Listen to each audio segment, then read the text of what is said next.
Next, we want to decorate our trees. First of all, you're probably going to want to put some icing in the seams, particularly if you're using cutout cookies, not the 3D ones, but ones where you cut out different Christmas trees and then cut half of them in half. You're going to have a nice seam. This is nothing to hide, it's just another place to put icing. So to anchor your tree, you want to put a nice big dollop of icing down. Better to hold it with.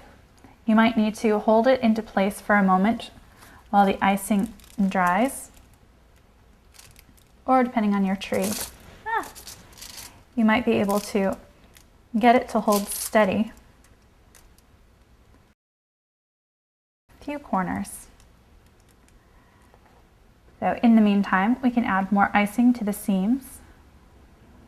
Like I said, any place that you can add snow and icing is always going to look nice. So if you want to put some snow around the edges of your tree, then that's going to look pretty nice. Let's get him situated there. You can also add some candies to the top of your trees.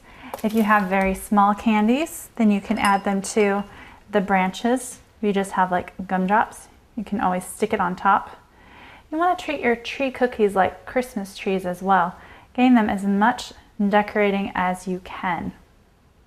Now our icing is finally starting to hold, or maybe not. If you want to trim down the bottoms of your trees so they stand up a little bit better, then that's not a bad idea.